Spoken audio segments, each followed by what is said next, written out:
آقای دکتر قرار باشه در یکی از موضوعات که شما روش کار کردید بخوایم این کلاس درس برگزار کنیم، پیشنهاد خودت چیه؟ حالا پاسخ ندید تا من این نکته رو عرض بکنم.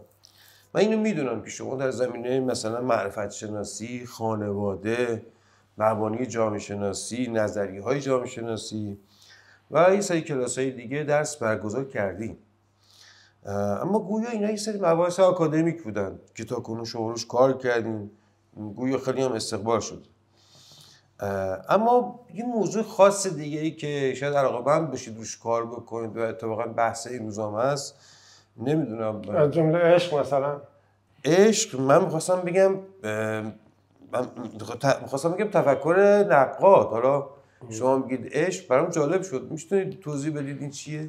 ببینید خب من توی سالیان اخیر خیلی روی این نکته تاکید داشتم برای خودم به عنوان یک وظیفه عرض کنم که دانشپژوهانه بحثایی رو مطرح بکنم که تغییری بده در حوزه جامعه شناسی، ایده هایی مثل جامعه شناسی برای مردم، جامعه شناسی برای زندگی و اینکه در واقع بحث‌ها از بحث‌های نظری محض بیاد بیرون و وجه کاربردی پیدا بکنه و بتونه کمک بکنه به افراد برای اینکه بهتر زندگی بکنن یا خودآگاهی و خوداندیشی بیشتری پیدا بکنن.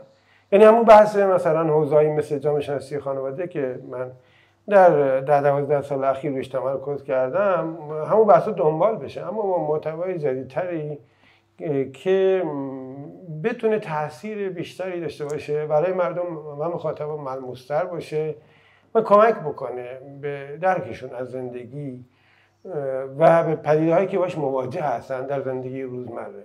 مثلا تفکر نقاد، خب هم کتابای دربارش هست و افراد زیادی هم دربارش صحبت کردن.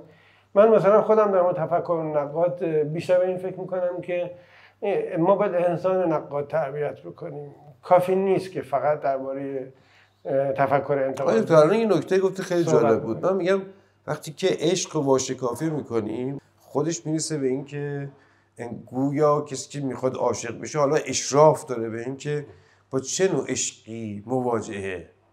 اگر بحثای شما تو این کلاس آموزشی که در نظر دارید به این سمت میره، فکر کنم خودش اینو تفکر نقاده. نظرتون چیه؟ قطعا همینطوره. وقتی که آدمی بتوانه خود رو دقیق‌تر ببینه و رابطه خودش رو دقیق‌تر ببینه، شناخت درستری از روابط خودش داشته باشه، چون عشق رو من به عنوان یک رابطه اجتماعی مطرح میکنم زیر اون بحث کلی رابطه شناسی که در یکی دو سال اخیر دارم دنبال میکنم، خب این قطعا کمک میکنه به اینکه شناخت دقیق‌تری به خودش داشته باشه، نگاه و زندگی خودش رو بتونه نقد بکنه. اگر ما بتوانیم دانشی بهش بدیم که درست‌تر ببینه خودش رو و جهان خودش رو و روابط خودش رو، قطعا این یک بینش انتقادی بهش میده و میتونه توی زندگیش تاثیر داشته باشه. من البته امیدوارم چنین اتفاقی بیفته. یعنی اگر ما بتوانیم دانشی ارائه بکنیم که صرفاً به بحث نظری نپردازه، اون نظریات هر جای خودشون مهمن، ولی یه جایی ما باید این دانش نظری رو بیاریم در واقع به شکل ملموس ارائه بکنیم که مخاطب عام بتونه باشه ارتباط برقرار بکنه و بعد اون رو جذب بکنه.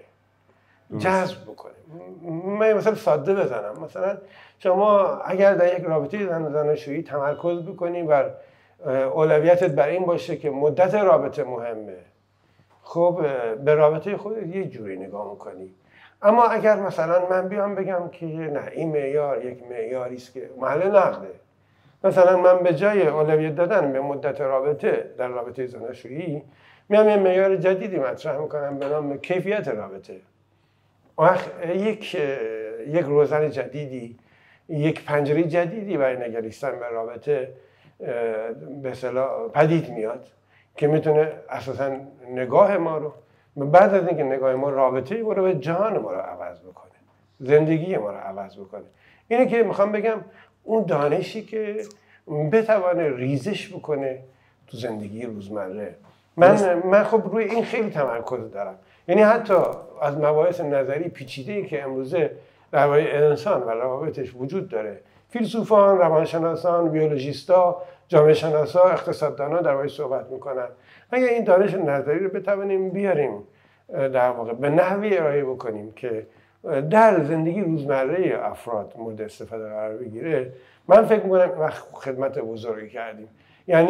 یعنی واقعا گاهی شما یک سخن، یک جمله، یک ایده رو میشنوی و اون تمام جهان تو تغییر میده. و گاهی هست که کتاب ها میخونی اما ریزش نمیکنه تو زندگیت.